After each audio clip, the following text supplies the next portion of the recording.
Fala galera do Baianos Investments. Esse aqui vai ser um top 5 dos maiores problemas barra merdas que eu vejo no Bolsonaro e em suas atitudes como governante e em sua postura, etc.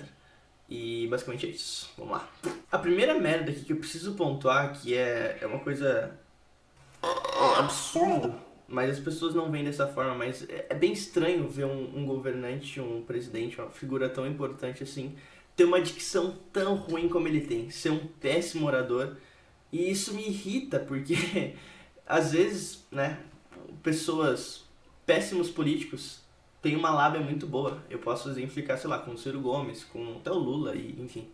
Mas políticos que têm até boas ideias, fazem suas cagadas, mas têm boas ideias, acabam pecando nessa parte da comunicação. Se algum dia eu pudesse ter contato com a equipe do Bolsonaro, eu ia indicar ele por uma clínica de dicção. Tem algum nome pra isso, mas eu não lembro. Mas, velho, pelo amor de Deus, cara, o jeito que ele fala é muito estranho e isso não pode ser esquecido, cara. O quarto problema do governo Bolsonaro, na minha opinião, é ele deixar os filhos dele à solta demais. Isso é uma coisa que ele já deu uma resolvida, mas ainda tem os seus problemas e os seus reflexos. Vários casos, né, em que eles ficam criando polêmicas irrelevantes e acabam atrasando todo um processo. Então, eles precisam do apoio de um certo político, aí o filho dele vai lá e xinga tal político, aí começa uma puta de uma algazarra lá, eles ficam brigando, aí não votam nada, aí não faz nada e fica atrasando.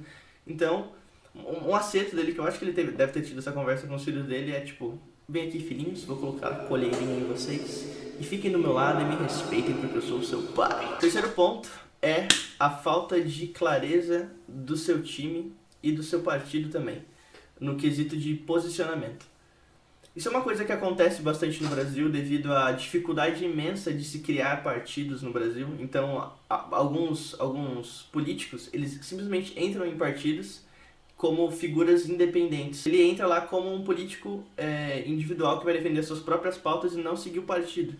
Mas o PSL, em teoria, não era um partido assim. Pelo menos não era o que dava a entender na época das eleições presidenciais. Parecia realmente que era um partido, era um bloco, era um partido coeso ali, que no final das contas se viu que não é bem assim, né? Lá dentro eles têm muitas divergências, muitas briguinhas, o que, digamos assim, você brigar com seus inimigos é uma coisa esperada e é até necessária, mas ficar brigando entre o seu próprio time por pautas que não tem muito sentido, é simplesmente um joguinho de ego ali, é uma puta de uma babaquice. Então é uma coisa que eu acho que deve ser consertada. E já foi de certa forma, mas isso ainda precisa melhorar.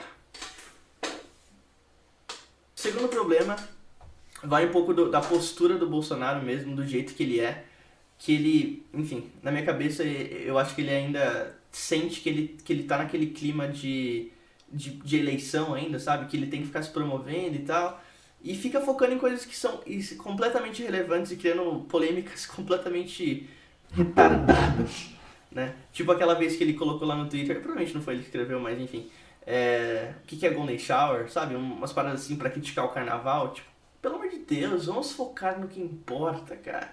E parar com essas coisas, porque realmente é só um atraso. Ele tem planos bons, mas com essas picuinhas as coisas não andam, infelizmente. E é uma coisa que desgastou bastante seu governo e acabou queimando os primeiros 100 dias, que em teoria é o momento que o governo tem mais força para passar os projetos, e não conseguiu passar praticamente nada, infelizmente. E o primeiro, com certeza, foi ter demorado tempo demais para perceber a importância da articulação política. Que, diferente do que ele pensa, não é simplesmente ir lá, tó dinheiro aqui e vota no que eu quero. Não, isso não é articulação.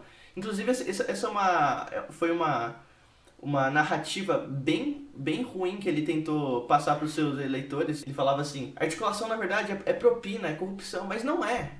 É muito fácil você simplesmente ir lá e propor reformas. O difícil é você fazê-las passar. Isso é aí que está a diferença entre um bom político, né, e um péssimo político, né? Às vezes o cara é um bom político e tem péssimas ideias, mas se ele for um bom político ele vai conseguir passar as suas pautas, entendeu? Mas o Bolsonaro ele acaba se esquecendo disso. Ele fala: eu preciso passar a reforma na Previdência, mas eu não vou articular. Tá bom, e aí você não tem voto e não vai passar, entendeu? Então fica num jogo meio louco, assim, de não saber pra onde ir, porque não tem, sabe? Você tem que articular, você tem que conversar. E foi uma coisa que ele aprendeu, aparentemente. Melhorou bastante nesse quesito de não ficar criando intrigas e tal. Mas ainda tem muito a melhorar. E eu espero realmente que as reformas que ele quer passar passem, principalmente a da Previdência, reforma tributária e algumas outras, que são fundamentais para o país não quebrar. Já está quebrado, na verdade, mas para não quebrar de vez e não ter jeito nenhum de se refinanciar essas coisas. E, enfim, eu falo isso como uma pessoa que votou no Bolsonaro, então... mas pra quem não votou nele e não gosta dele, talvez esse vídeo ajude até ter um pouco de argumento e fundamento pra criticar ele. E não ficar tipo, ele é um cara filho da puta, gosta de arma, tá. Vamos ter um pouco de... Vamos tentar fazer umas críticas mais bem fundadas aí, porque é necessário um governo ter crítica, e essas são as minhas ao seu governo. É isso. Deixem um gostei aí, se inscrevam no canal, comentem aí se vocês tiverem algum tipo de questionamento, alguma dúvida, sei lá. E é isso, até o próximo vídeo.